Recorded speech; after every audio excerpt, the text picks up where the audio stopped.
Hello everyone. आज हम एक बहुत इंटरेस्टिंग सब्जेक्ट स्टार्ट करने वाले हैं विच इज़ हिस्ट्री। मेरा तो फेवरेट है और आई होप आपका भी इस वीडियो के बाद फेवरेट हो जाएगा। अब मैं आपसे एक सिंपल सा क्वेश्चन पूछती हूँ, क्या हिस्ट्री सिर्फ डेट्स याद करना होता है? एक्चुअली नहीं।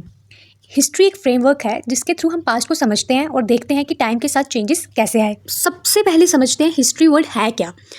एक्चुअली जो हिस्ट्री वर्ड है वो डिराइव किया गया है ग्रीक वर्ड से। ग्रीक वर्ड क्या था? हिस्टोरिया। हिस्टोरिया का मतलब होता है इंक्वायरी या इन्वेस्टिगेशन। इसका मतलब कोई भी चीज़ को जानना, उसकी खोजबीन करना। डेफिनेशन सिंपल है कि जब भी हम एक स्टडी करेंगे एक पास्ट के बारे में, उसको एक ऑर्गेनाइज्ड वे में करेंगे, एक सिस्टमेटिक वे में करेंगे। और किसकी स्टडी करेंगे? ह्यूमन के पास्ट को, क्योंकि पास्ट तो बहुत सारा है पर हम सब पास्ट को नहीं पढ़ सकते हिस्ट्री में। हम हिस्ट्री में वही पास्ट पढ़ेंगे जो ह्यूमन से रिलेटेड है और उसको इस वे में पढ़ेंगे, एक ऑर्गेनाइज्ड वे में पढ़ेंगे। और जब भी हम किसी पास्ट को एक ऑर्गेनाइज्ड वे में पढ़ते हैं तो उसको पढ़ने के लिए हमें क्या चाहिए? एविडेंस चाहिए। जब तक हमारे पास सबूत ही नहीं होंगे तब तक हम उस चीज़ को कैसे मान लें कि उस टाइम पे वो चीज़ हुई थी। यही सारी जब हम स्टडी करते हैं, इसको कलेक्टिव एक नाम हमने दिया है which is history, which is study of human past. मतलब लोग पहले कैसे रहते थे, क्या सोचते थे, क्या सोसाइटीज़ डेवलप हुई। और एक इम्पॉर्टेंट बात, हिस्ट्री सिर्फ फैक्ट्स या डेट्स याद करना नहीं है, बल्कि ये समझना है क्या हुआ, क्यों हुआ और उसका इम्पैक्ट क्या था। सिर्फ याद करना हिस्ट्री नहीं है। अगर कोई चीज़ पास्ट में हुई है तो वो क्यों हुई है, और अगर हुई है तो उससे हमें क्या सीख मिली, दैट इज़ ऑल्सो हिस्ट्री।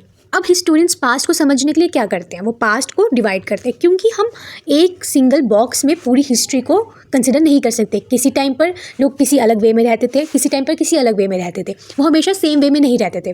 जैसे आज के टाइम पर हम लोग AI से इंट्रोड्यूस करवा रहे हैं खुद को, तो हम चेंज हुए हैं ना। हम पिछले कंप्यूटर्स वाले सिस्टम्स पे तो नहीं जी रहे ना। तो उसी तरीके से हिस्टोरियंस भी पास्ट को डिवाइड करते हैं। ये डिवीजन किस बेसिस पे है?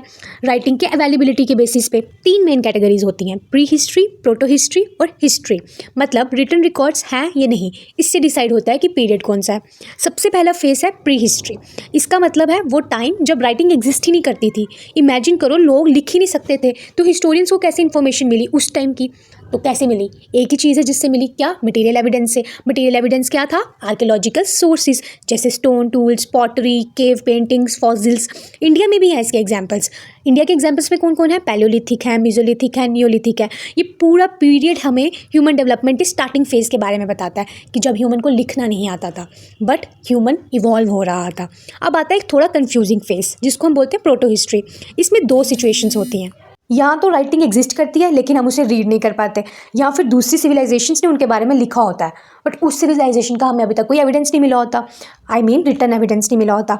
मतलब स्क्रिप्ट है पर डिकोड नहीं हुई है अभी तक। इंडिया का बेस्ट एग्जाम्पल है इंडस वाली सिविलाइजेशन। इनका स्क्रिप्ट आज तक अनडेसिफर्ड है, इसलिए हम इन्हें कंप्लीटली समझ नहीं पाए। अब आता है थर्ड फेज, हिस्ट्री। ये वो टाइम है जहाँ प्रॉपर रिटन रिकॉर्ड्स अवेलेबल हैं और उन्हें हम रीड और अंडरस्टैंड कर सकते हैं, इसलिए ये पीरियड ज़्यादा क्लियर होता है। इंडिया में ये रफली स्टार्ट होता है वैदिक पीरियड से, और ब्राह्मी जैसी स्क्रिप्ट्स को डेसिफर होने के बाद इस फेज में हम लिटरेरी प्लस आर्कियोलॉजिकल दोनों सोर्सेज यूज़ करते हैं। अब एक इंपॉर्टेंट कॉन्सेप्ट, टाइम को मेजर कैसे करते हैं? 2 सिस्टम्स यूज़ होते हैं, BC या AD।